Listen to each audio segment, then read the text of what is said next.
रज़ियल्लाहु ताला अन्हु।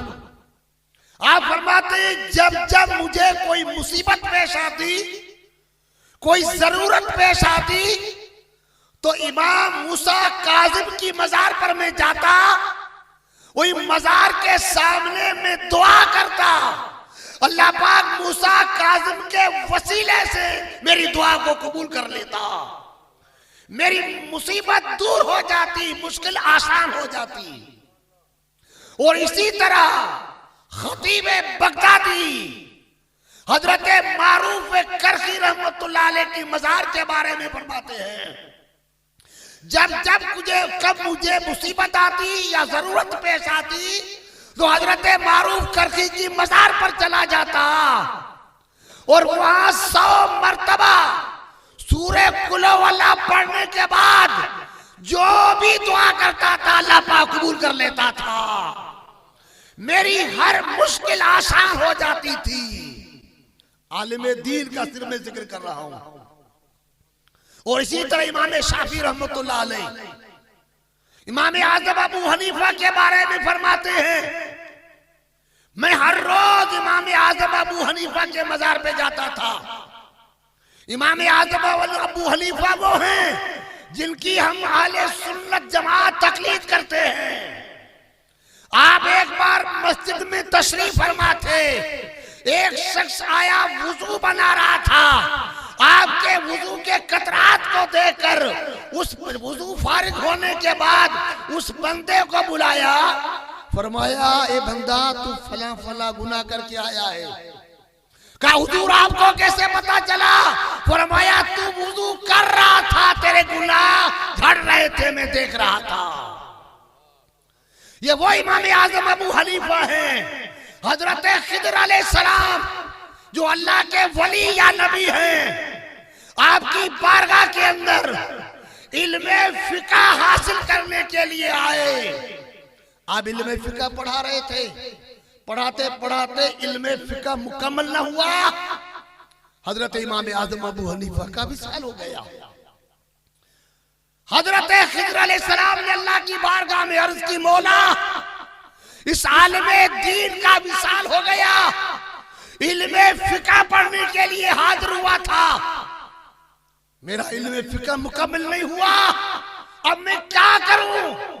रब्बे कायनात का हुक्म हुआ, तू इमाम आज़म अबू हनीफा की मजार पे चला जा, जिस तरह वो जिंदगी में तुझे पढ़ाते थे इसी तरह मजार में रह के तुझे पढ़ाएंगे।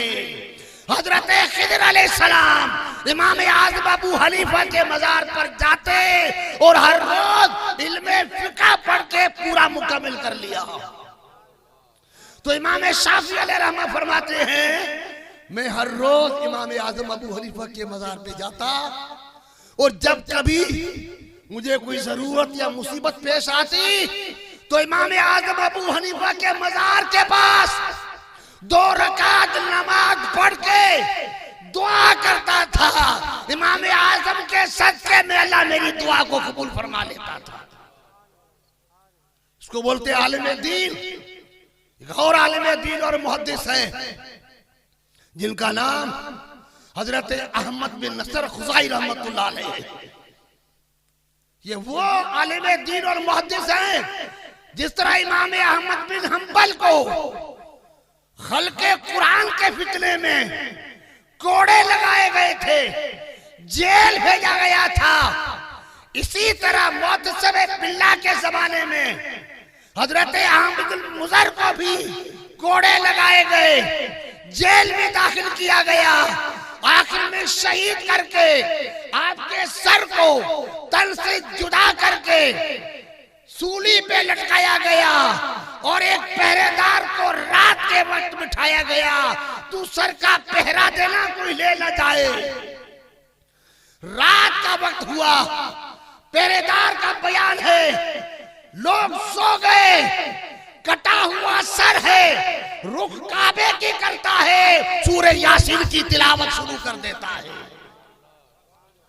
कटे हुए सर से कलामे पाक की तिलावत सुनी, उसने सुबह लोगों में जाहिर कर दिया, हजरत अहमद बिन नसर के भांजे हजरत इब्राहिम बिन इस्माइल ने जब सुना कि मेरे मामू का सर सूली पर कुरान की तिलावत रात के अंधेरे में करता है, तो हजरत इब्राहिम बिन इस्माइल कहते हैं मैं उसी जगह गया रात को, कसम खुदा की मेरे कानों से मैंने सुना और मेरी आंखों से देखा, चेहरे ने रुक किया काबे की तरह और कुरान की तिलावत शुरू कर दी।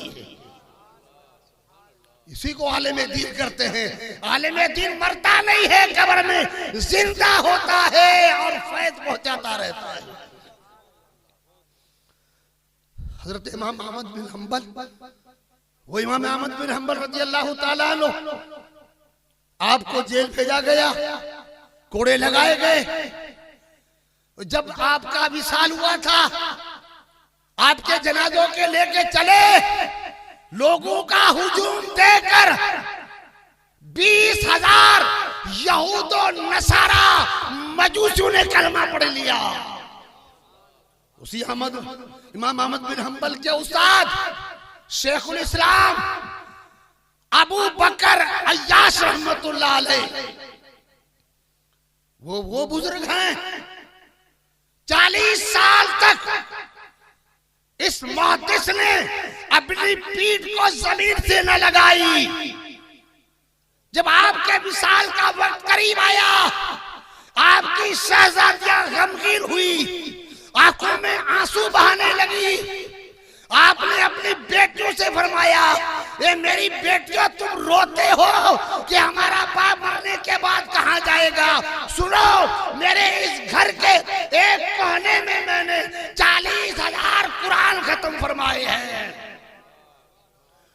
वही हजरत अबू बकर अय्याश कई वो करामत थी, तारीख बताती है।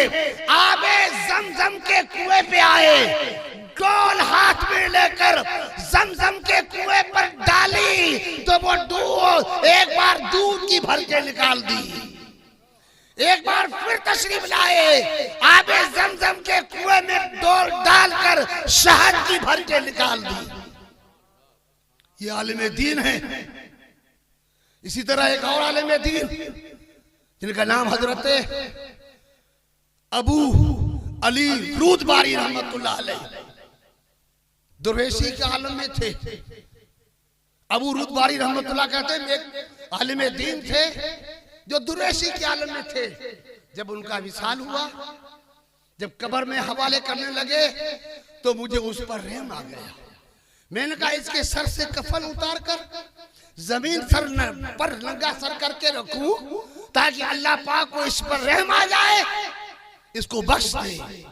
हजरत अबू अली फरमाते हैं जैसे मैंने जमीन पर सर रखा, उस आलिम दीन ने पुकार के मुझे कहा, ए अल्लाह के वली, दुनियादारों ने जिस तरह मुझे जलील किया था, मरने के बाद मुझे आप जलील न करें। कहते मैंने पूछा हुजूर आपका इंतकाल हो गया, फिर भी कलाम कर रहे हैं।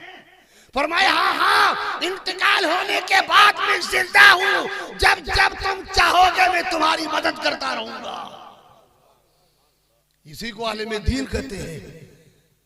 हजरत इमाम अहमद बिन हंबल रजी अल्लाह ताला की मजार के पास किसी एक बुजुर्ग की मजार खोद रहे थे, कब्र तैयार कर रहे थे। इमाम अहमद बिन हंबल के विसाल को 230 साल गुजरे थे।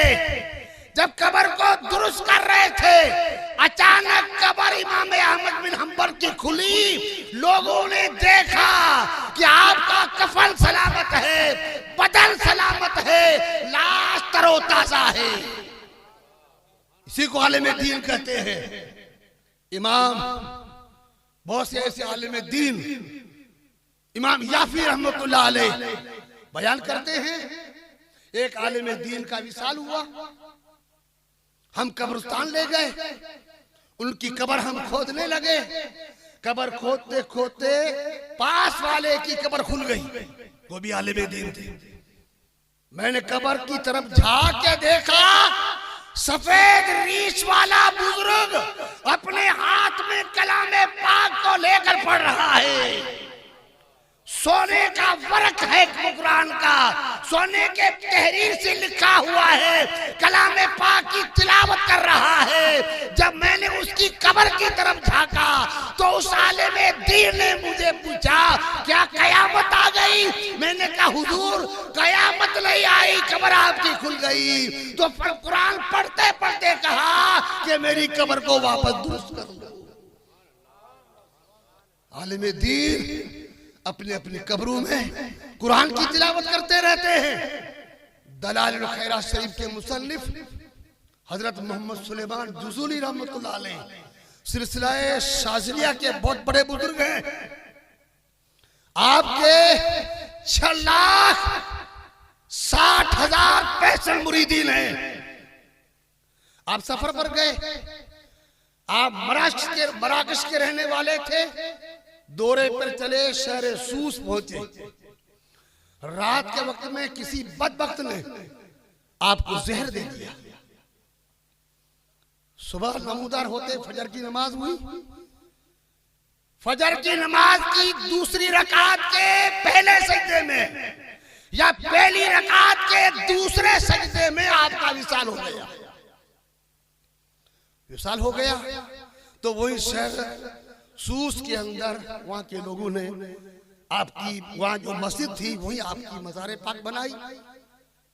उसके बाद आपके चाहने वाले जो मराकश में थे, आपके रिश्तेदार थे, उनके दिल में ख्याल आया कि हमारे पीर को, हमारे बुजुर्ग को कब्र से निकालकर मराकश ले आए। तो हजरत सुलेमान जुज़ूली रहमतुल्लाह अलैह को इंतकाल के 70 साल बाद शहर सूस की मस्जिद से कब्र खोदी गई। 70 साल के बाद आपकी लाश को निकाला गया, चेहरा खोला गया। 70 साल पहले जो आपने चेहरे का खत बनाया था और सर का खत बनाया था, मालूम होता था कि अभी अभी ताजा खत बनाया है। बदल भी सलामत, कफन भी सलामत।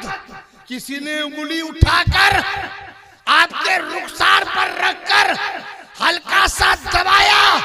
जिस तरह जिंदे इंसान के रुखसार पर हाथ रखने से खून की लहर चलती है, इसी तरह हजरत सुलेमान जुज़ूली रहमतुल्लाह अलैह के खून पर, चेहरे पर खून की जो है नहर चलने लगी, ताजा खून नजर आने लगा। अर्ज ये करना है, 70 साल के बाद आपकी कब्र से शहर सूस से निकालकर मराकश लाए गए और मराकश के अंदर आपकी कब्र पाक बनाई गई। अर्ज ये करना है, बहुत से उलमाए किराम जो उलमाए बामल है, उलमाए हक्का है, वो आज भी अपनी अपनी कब्रों में जिंदा और हयात हैं। और हम वहां जाते हैं, दुआएं करते हैं, तो हमारी दुआएं उनके सदके में कबूल होती है। मैं आपका ज्यादा वक्त न लेकर, बहुत से उलमाए किराम रोने के स्टेज है, बस मैंने कुछ अर्ज किया। अल्लाह पाक फरमाता इन्नमा यख्शल्लाह मिन इबादिल उलमा, अल्लाह के बंदों में सबसे ज्यादा डरने वाले उलमाए किराम हैं। उन्हीं उलमाए किराम में से हमारे मौसिन आजम, हमारे कायदे मिल्लत हजरत अल्लामा मौलाना मुफ्ती मोहम्मद अकबर खां कादरी जीलानी रहमतुल्लाह अलैह हैं। हम लोगों को चाहिए, जिस तरह उन्होंने हमारे ईमान की डूंगरपुर में हिफाजत की, इस तरह अकीदत के साथ हम उनकी मजार पे आते रहें और फैज हासिल करते रहें। अस्सलाम वालेकुम।